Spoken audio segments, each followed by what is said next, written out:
gente convidou o Evangelho foi de que o tema hoje é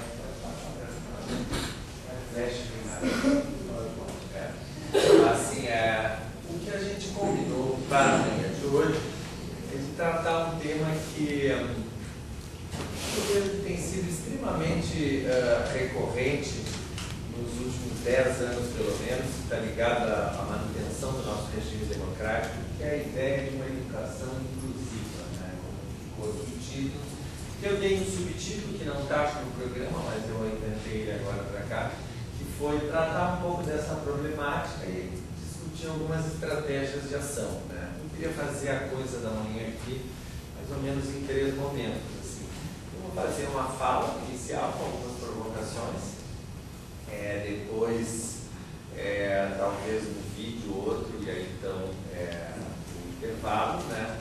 Depois tem um vídeo ou 2 também, são vídeos curtos, vamos ver como é que vai andar o tempo, e alguma coisa que diz respeito às estratégias de ação, né? Pensar um pouquinho como é que isso entra, digamos assim, como é que essa discussão da inclusão, como é que ela pode entrar na escola e no trabalho de cada um de vocês. Então eu queria que, além da gente fazer uma discussão, digamos assim, um pouco mais teórica sobre esse tema, a gente apontasse para o final da manhã para uma coisa um pouco de natureza mais prática, que é de pensar um pouco o que já vem acontecendo ou o que pode acontecer dentro dessa ideia de inclusão. O outro slide.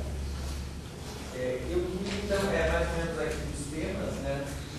E eu queria, enquanto vocês veem ali, inclusão é uma palavra que faz parte, hoje em dia, em educação, com diversidade. Tem 2 palavras que, nos últimos anos, elas assolam as coisas educacionais, é da inclusão.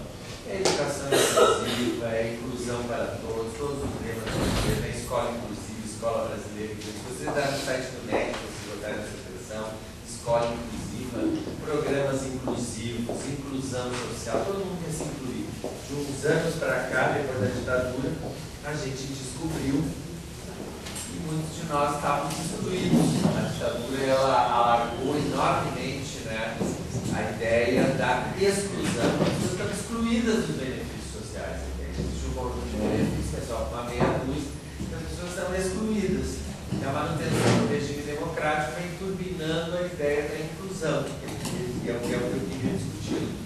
A inclusão, ela traz aqui, eu coloquei algumas inclusões ali, algumas coisas que caracterizam a diversidade. O que é diversidade? Né? Bom, a gente tem uma manifestação cada vez maior de diversidade sexual na escola, de gênero, de meninos e meninas, né? Eu não sei se as pessoas se dão conta, mas assim, ó, há 50 anos atrás, 50 anos não é nada da história, não é nada, 50 anos é um piscar de olhos na história. Há 50 anos atrás, as meninas estudavam muito menos do que os meninos, muito menos. Vocês ainda são de uma profissão tradicional, de ser professora, porque professora é uma tradicional profissão feminina. Mesmo assim, há 100 anos atrás, vocês não estariam aqui no sábado de manhã. Inclusive, porque também não estariam, não é só porque o prédio não existe, mas porque assim não tem essa ideia de que a gente vai estudar no sábado, vai incluir pessoas no sábado, vamos dizer, durante a semana, não tem. Há 50 anos atrás as mulheres estudavam muito menos. Hoje em dia no Rio Grande do Sul elas dão de laço nos adolescentes. Assim, elas estudam mais, progredem mais, passam mais nessa universidade aqui. Há mais de 15 anos as meninas passam mais do que os meninos nos vestibulares. Tem alguns bastiões ainda, direito, engenharia de Minas, mas na medicina, que é um lugar que a gente sempre dá de exemplo, que é um curso permitido da mesa, as mulheres ingressam, há 10 anos ingressam mais mulheres do que homens. Mesmo assim, nas áreas novas da medicina, como a cirurgia, por exemplo, vão para lá e vão para outras especialidades. Eu quero dizer o seguinte, eu não sei assim, ó, eu que sou historiador, eu faço questão de acentuar isso, eu vou dar alguns outros exemplos ao longo da fala, mas a senhora tem havido uma velocidade de mudanças gigantesca nesse negócio, gigantesca mesmo, da inclusão social. Eu coloquei também a inclusão racial e étnica. Essa universidade que vocês estão com a bundinha sentada aqui no sábado de manhã, até 3 anos atrás, ela tinha um número de pessoas negras ínfima. No corpo de 2.500 professores só tinha um negro. É o Cabo Verdeano, que nem é brasileiro, que é um professor aqui lá da antropologia. A senhora, eu estou há 20 anos aqui dando aula no curso história por mim, nesses 20 anos, assim, passaram 2 ou 3 pessoas negras, assim, ó. Eu tenho hoje em dia, que é quando eu estou dando aula, os alunos ingressaram nessa nossa primeira turma de cotas, eu tenho 6 alunos negros. Índio aqui só se via em slide.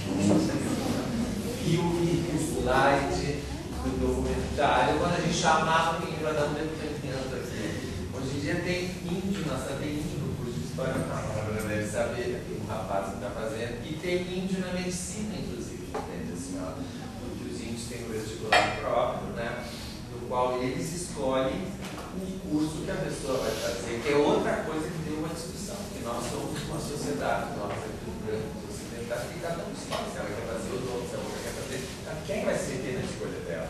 A comunidade indígena não é assim. A comunidade indígena se reúne aqui, por exemplo, no Cantagalo, diz a nossa comunidade precisa de enfermeiro, nutricionista e enfermeiro.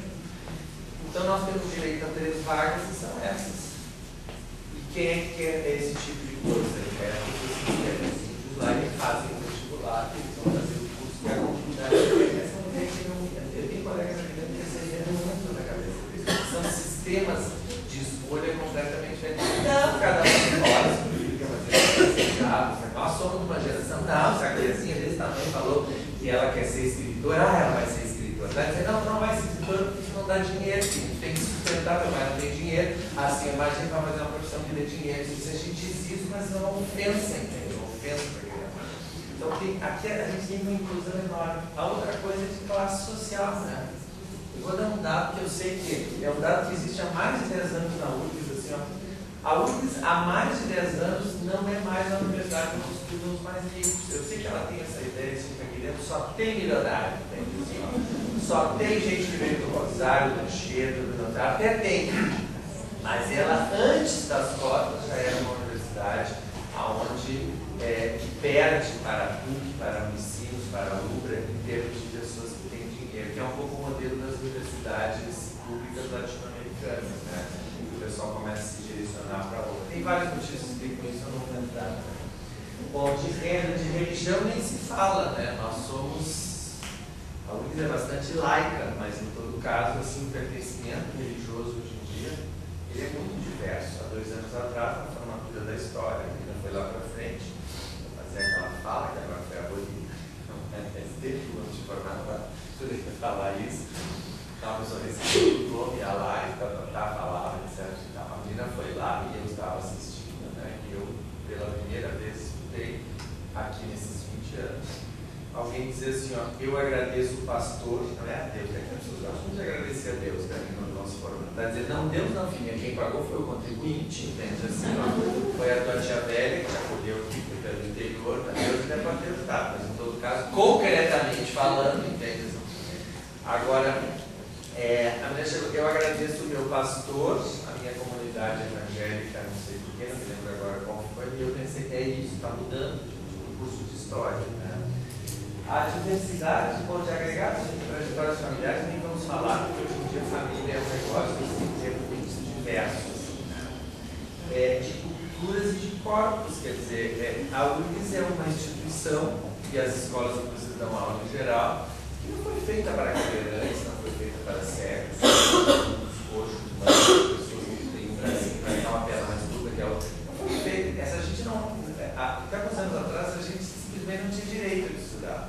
Aqui ainda tem um elevador que ainda dá uma equilibrada, entende? Mas aqui teve que se fazer banheiro, teve que se fazer. Sabe? Então, até tem um monte de. Tem uma série de discussões. Fazer um banheiro para os deficientes. Não, fazer só um, né? Aí não, tem que ter um por andar. Não, mas isso custa muito dinheiro, sabe? Uma polêmica, assim, sabe? E nem no Instituto de Educação, então, a pessoa chega na frente, olha aquela escadaria e já pensa. Quem é cadeirante, quem usa muleta, não foi feito para isso. É só quem é, digamos assim, perfeito. E aí vai, né? A pergunta é assim, ó, o que a gente faz com tanta diversidade e tanta inclusão? Outro slide, por favor. Essa é a minha provocação inicial que eu vou fazer, e depois a gente pode trocar uma que outra, pode trocar algumas impressões antes de seguir o barco, né? O que eu queria discutir com vocês hoje é muito em cima disso, assim, ó. Querendo ou não querendo, vocês gostando ou não gostando, sou obrigado a dizer para vocês, cada geração de professores teve as suas lutas próprias, entende? Há 100 anos atrás, se vocês fossem professoras, eu também, nós estaríamos enfrentando certas lutas sociais. A do nosso momento, ela está absolutamente ligada à questão da inclusão. Se vocês não lembram, vou lembrar que de 1988 para cá, a escola de ensino fundamental tornou-se obrigatória. Obrigatório significa o seguinte: ninguém mais escolhe se quer ir à escola. Quando eu era criança, eu sou filho de família pobre, morava num bairro aqui adiante, eu coloquei uma calçada, balão, tudo aquilo, tem muita gente pobre ao redor. Mas como eu sou branco de origem alemã, então nós era pobre, mas nós era limpinho, que é para dizer que nós eram pobres e sujos, nós era pobre e era limpinho. Então a gente apanhava dos outros, claro, porque eu era branco, eu não era branco, os outros eram pardos, os outros eram mais pobres, então qualquer brincadeira que ensinava alguma coisa, você vai ser toda a infância apanhando assim, ó. Mas a gente ia para o colégio, ia para o grupo escolar. Fez a primeira série, fez a segunda. Por que o Hamilton desistiu? Por que a Eugênia desistiu? A gente nem perguntava isso, entende? Por que eles são mais pobres? Era uma coisa muito natural, assim. Por que os outros não vão ao colégio? Por que a fulana desistiu porque engravidou? Hoje em dia não é mais assim. Hoje em dia, se vocês, vou lembrar vocês, quando se aprovou a Constituição de 88, se aprovou que o ensino médio era obrigatório. 12 anos de escolaridade, que é o que preceitua as Nações Unidas. O país, ele, para ganhar os pontos lá no IDH, Índice de Desenvolvimento Humano, ele tem que ofertar de modo obrigatório para mais de 95% da população 12 anos de escolaridade. Se vocês olharem o IDH do Brasil, a gente perde muitos pontos em educação ainda, porque a gente não tem 12 anos, a gente tinha 8, agora há pouco passou para 9. Eu fiz 9, né? 5 de primário, 4 de ginásio. Aquela cara também fez 9. Depois veio 8 anos, né? Eu fiz 9, 5 de primário, primeira série, segunda série, terceira série, primeiro ano ginasial, para lá no Inácio Monteiro, depois eu fui para o Felipe de Oliveira, do Rio Branco, né? Assim, então o que acontece? A gente aprovou até o ensino médio. Essas coisas não são para nada faladas na mídia, né? Até porque isso foi o governo Fernando Henrique logo depois. Na primeira reforma constitucional, o ensino caiu a obrigatoriedade do ensino médio. Eu acho que até o fim do governo da Dilma nós vamos conseguir introduzir de novo a obrigatoriedade do ensino médio. Você sabe o que isso significa em termos de gente indo à escola? O que isso significa em termos de dinheiro? O que isso significa em termos de problema social? Que no ensino médio tem muitos alunos que a família precisa que eles gerem renda, né? Ou seja, trabalho, como é que tu vai fazer isso? Tu vai dar Bolsa Família para todo mundo, o cara desde o jardim da infância até a faculdade ele vai ter bolsa. São problemas complicadíssimos, porque a nossa sociedade é ultra desigual. A diferença entre os mais ricos e os mais pobres é gigantesca. Não custa lembrar. O Brasil, não custa lembrar, assim, isso está em todas as estatísticas, mas como a gente tem esse sistema de imprensa no Brasil absolutamente dominado, o Brasil é um dos 5 países mais desiguais do mundo. Ele ainda é hoje em dia. As Nações Unidas têm 197 países. Eu estou trabalhando há vários anos em Moçambique, na África. Moçambique é um dos 5 mais pobres do mundo. Quando eu chego lá em Moçambique, eu digo, eu cheguei um dos 5 países mais pobres do mundo. Pobreza. Vocês não têm noção do que é pobreza. Um país de 15 milhões de habitantes, que é pobre, pobre, pobre, pobre. Mas é menos desigual. A distância entre o mais rico e o mais pobre, né? Aí eu pego o avião de volta, venho para o Brasil, mais rico, potência, etc e tal. É um dos 5 países mais desiguais do mundo. Desigualdade entre aquele que mais tem e o que menos tem uma distância pequena. Nós já nos acostumamos com isso. Né? Nós nos acostumamos no Brasil que o sujeito anda de helicóptero, que há 2 semanas atrás, a madame lá em São Paulo, no Guarujá, o cachorro sem querer comeu a comida do vigia, que estava sobre a madeira do vigia, que riscou a comida. A madame chamou o helicóptero para poder levar o cachorro até São Paulo, para ele poder se contaminar. Nós já nos acostumamos. Para nós é normal. É normal que alguém possa acessar um helicóptero para fazer esse tipo de coisa, entende? E que o outro não tem que ver. Para nós é absolutamente normal. Então é uma situação. Eu queria ressaltar isso. Assim, para nós a desigualdade é uma coisa que se naturalizou nos últimos anos. Ela já se naturalizou há muito tempo, mas ela se naturalizou no movimento assim, da paisagem urbana. Assim,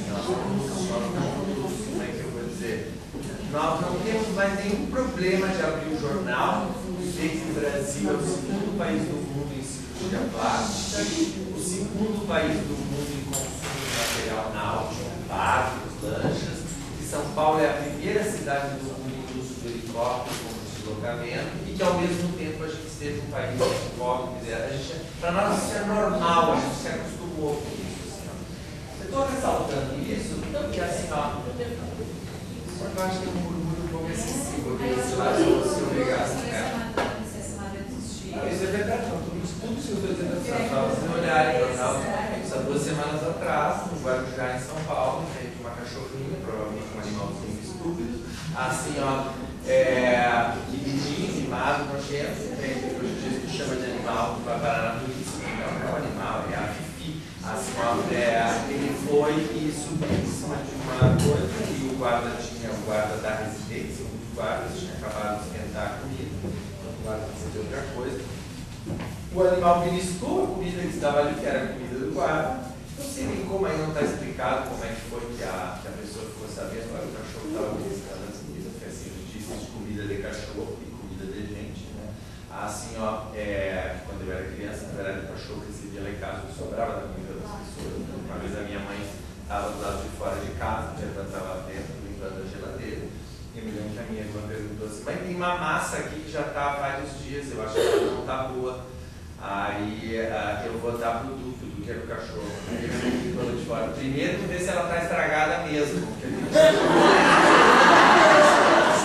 vai dizer uma coisa dessa, a gente diz, nossa, gente criminosa, está estragada o cachorro. O Duque viveu até no estado. Também só dava para estragar. Às vezes a pessoa ia comprar, vai dizer para minha mãe, tinha que comprar comida do cachorro também. Comprar comida do cachorro. Mesmo, assim, mas aí aconteceu isso, então aí a mulher, porque a propriedade tem um helicóptero, né? Então o helicóptero levou a cachorrinha até o veterinário de São Paulo. Ela poderia ter se contaminado e comeu uma comida. Isso, quer dizer, isso sai na imprensa e é naturalizado. É naturalizado isso. Nós vivemos numa sociedade profundamente desigual. Nós acostumamos com esse tipo de coisa. Não custava nada pegar, em vez de pegar o carro e passar um período no Uruguai, uma sociedade muito menos desigual. Logo aqui do lado, tem uma sociedade que não é rica, claro que não é rica, mas em todo caso, muito menos desigual. Né? Mas enfim, o que eu queria trazer para cá é assim, o que isso interessa para a gente na coisa da escola. É que toda essa situação, ela tem impactado fortemente o sistema escolar. O primeiro elemento disso é que todo mundo veio parar dentro da escola, pelo menos no ensino fundamental. E em breve todo mundo vai estar dentro da escola no ensino médio, não tenho nenhuma dúvida. E também o número de gente fazendo universidade aumentou enormemente. Se é só olhar, por exemplo, nas universidades públicas, o enorme ingresso. Nós acabamos de voltar de Jaguarão, estava lá, Bárbara também, na jornada de ensino e história.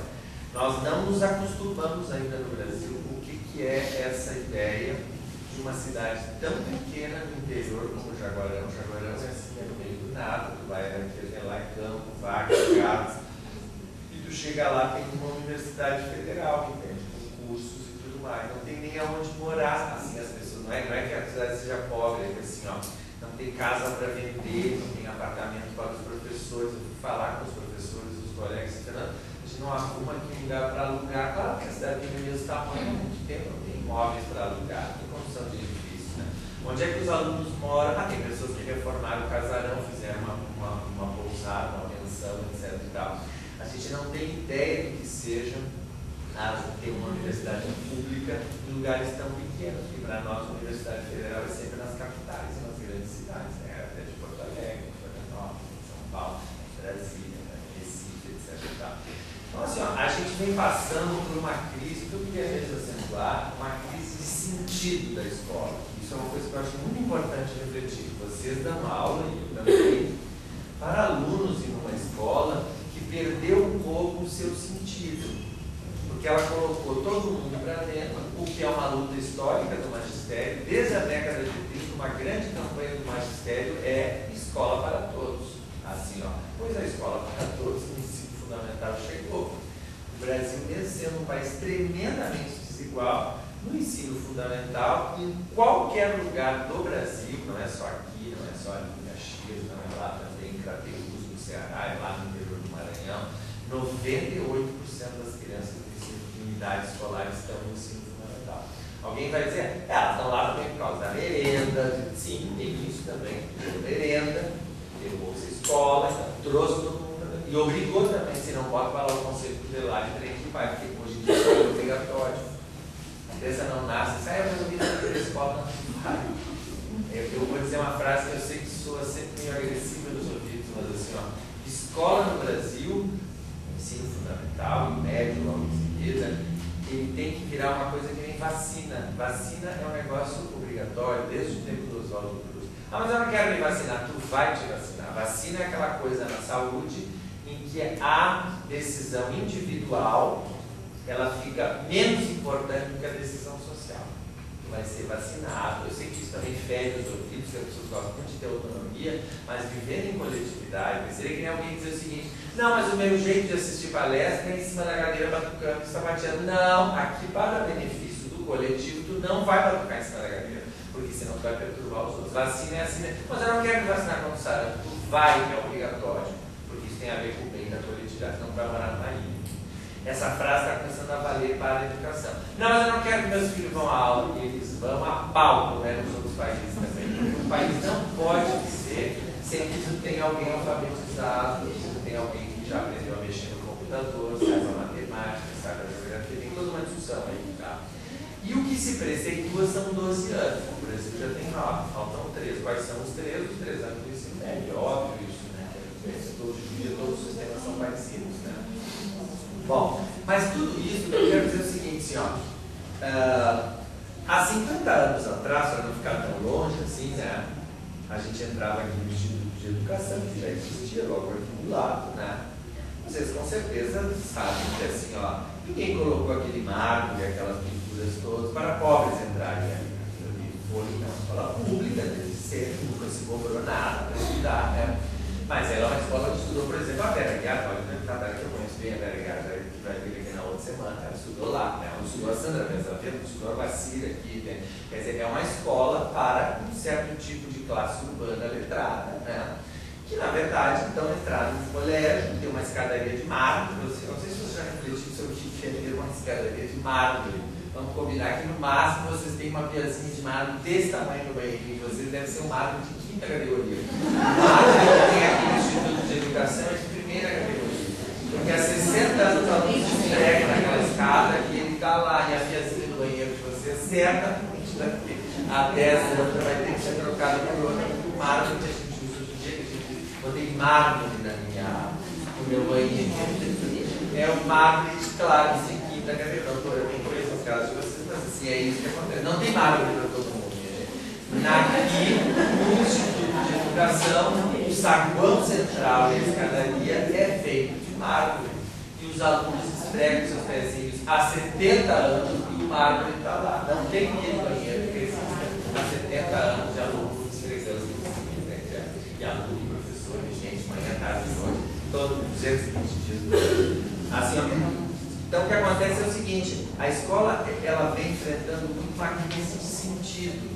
Isso se reflete muito nisso que as pesquisas têm apontado. É bom ir à escola, mas não é bom assistir às aulas. Eu vou me referir aqui ao trabalho, tem muitas pesquisas sobre isso, aqui na FASEC tem muita pesquisa sobre isso, que é tentar entender assim, ó, o que os alunos mais gostam no colégio, né? Assim, o que eles mais valorizam. Eu vou me referir, eu gosto muito de dar esse exemplo, é o trabalho na monografia que eu orientei, trabalho de conclusão de especialização da Marion, professora aqui do Julinho, em que, entre outras estratégias, os alunos perguntados como você acha, como você gosta do Julinho, gosto, todo mundo gosta, assim, é muito impressionante, gosta de Quiro Colégio, gosto. O que você acha que poderia mudar na organização ali do colégio? Uma pergunta mais ou menos assim. Uma pessoa vai e responde, o questionário era anônimo, né? Nós deveríamos ter períodos de 5 minutos e recreios de 4 horas. Nós temos 4 horas. Se a típica resposta de aluno na pergunta seguinte era: por que você acha que tem essa modificação que tem que ser feita? E a pessoa argumentou para ver como isso não é humano. Ela disse o seguinte: eu estudava no coleginho, eu estou fazendo o primeiro ano aqui terceiro ou no primeiro ano do ensino médio, né? Tem tanta gente interessante nesse colégio, tem tanta coisa interessante acontecendo, as aulas atrapalham a nossa. Então, assim, a resposta do sujeito ou da sujeita, não sei quem respondeu aqui, o personagem era anônimo, né? Assim, ó, provavelmente uma menina, que as meninas participaram mais do que da pesquisa. A resposta, ela tem coerência, é isso, assim, ó, é bom ir à escola, não é bom assistir às aulas, tá? Assim, ó, então, o elemento da sociabilidade, eu digo ao colégio que gostava da sociabilidade, mas a questão da escola como lugar de aprendizado científico era igualmente importante. Agora, hoje em dia, o aprendizado científico se deslocou para dentro do computador, para a internet, para programa de televisão, não falta programa de televisão metido científico, né? Uma série de outras coisas.